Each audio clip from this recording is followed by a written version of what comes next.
everyone, welcome back to the Raupp Museum collection storage area. We're going to open another blue box in our collection today, and this one looks at a lot of different tools used in woodworking. So let's take a closer look. This is box 150, and if you've been following us, you know that we are not following the numbers of the boxes. We're jumping all over the place as we go through.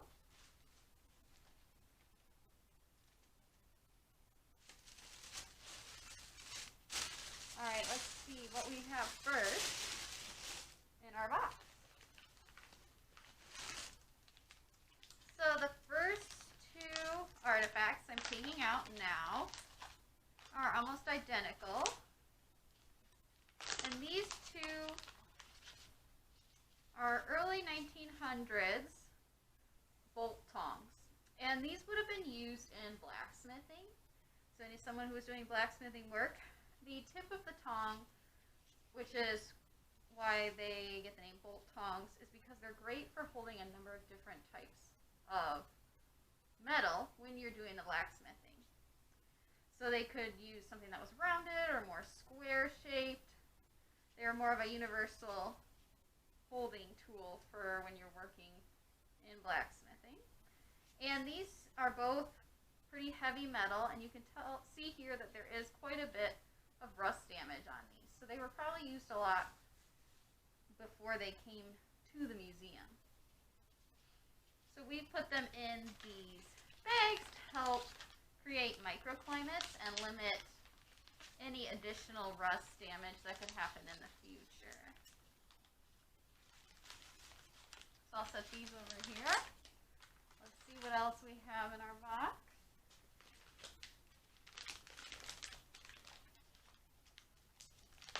So the next tool that I'm bringing out is called a saw set. And this particular saw set was used to sharpen saw blades. So you would place the saw blade here and move it back and forth to sharpen the blade. And the term saw set is an overarching term for a lot of different types of tools that can sharpen saws. This tool was also from the early 1900s. And it too has quite a bit of rust damage, which has stopped. But luckily all of the screws still work and can be taken on and off. So they haven't damaged that part of the tool yet either.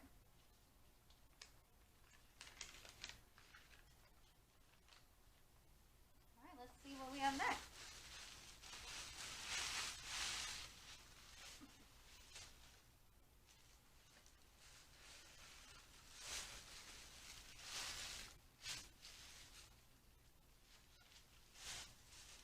Alright, so this next tool that you see here, this is called a brace. It's a wood brace. And what you would use it for is you would attach a bit at the end here, either a drill bit or an auger. And you would press that down into a piece of wood and turn this handle around and around while pressing your other hand here to keep it stable to create a hole to drill into the wood. And this particular tool was made in Germany and brought over by the gentleman who was using it for his woodworking. We believe that this tool was either used by Edward Brehm, who was a resident here in Buffalo Grove in the early 1900s, or Mr. Dressler, who made the burial boxes at St. Mary's Church. Both did woodworking in this area during that time in the early 1900s. Alright, let's take a look what we have next.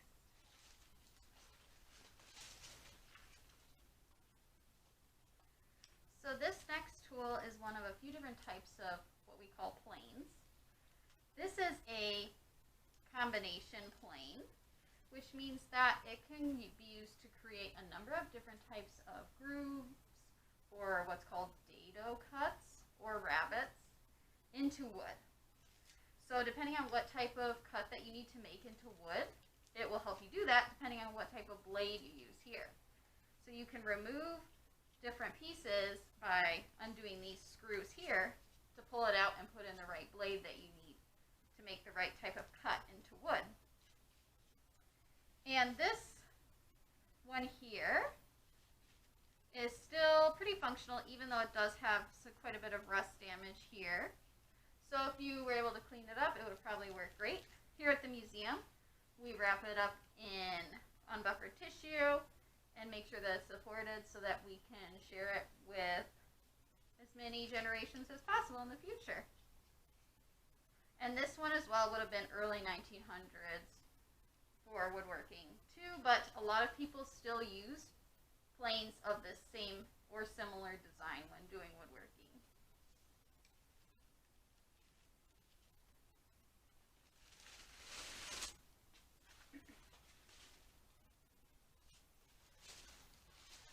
All right, this next plane, I'll hold a little sideways so you can see a little bit different.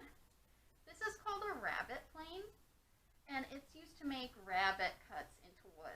Now, a rabbet cut is a two-sided cut on the edge of wood where you could make for joints to join two pieces of wood together at the edges. And the blade is right here, where you can see it a little bit on the side here.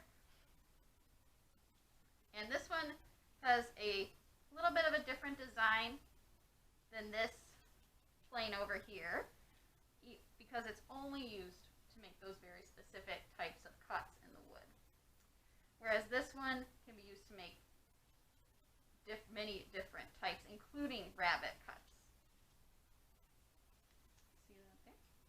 And this one was made in the United States. It has a little Made in USA mark on the inside here.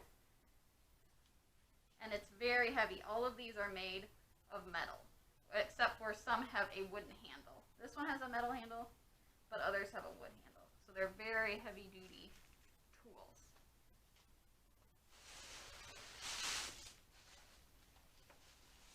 All right. We have one more type of plane here. This plane here was used by Edward Brehm when he was working on different types of building, because he was a carpenter in the early 1900s. And this particular plane is also a combination plane, similar to the one here on your right. And this is a Stanley combination plane. So the maker was Stanley, a number 5. And this particular combination plane, you can see that the parts are pulled apart. So normally these parts would be pushed together. And right now in this particular plane, there is a what's called Dado groove cutter.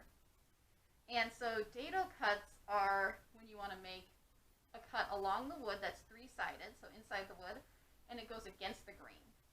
When you refer to something such as a groove, that's a 3-sided cut that goes parallel to the grain. So this one right now is set up for the Dado cuts into the wood. But it can be changed in and out to do other types of cuts as well, just like the other combination plane. All right, we have one more piece. And something to note about these types of artifacts is that they're made of both wood and metal in many cases. And those two types of materials are pretty compatible. They're not as difficult to take care of as some of the other things we've looked at, like textiles or leather and metal. The one thing you have to worry about for these is mainly moisture getting into the wood and can cause it to expand and contract.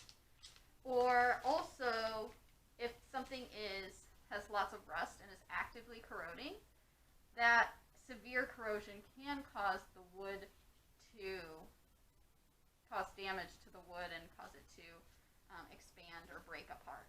But for these, we've got them all in good shape and don't have to worry about that type of damage.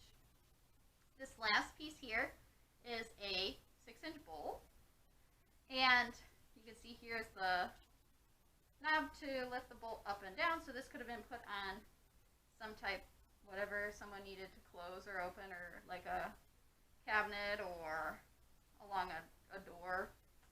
And this one too as well has a little bit of corrosion, mainly in the piece here that you lift up and down and along the sides.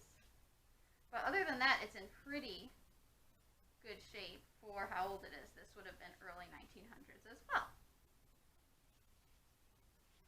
So we hope you enjoy learning more about woodworking and the different tools that some of our earliest Buffalo Grove residents had. If you have any questions, let us know, and we'll see you for the next Blue Box. Bye-bye.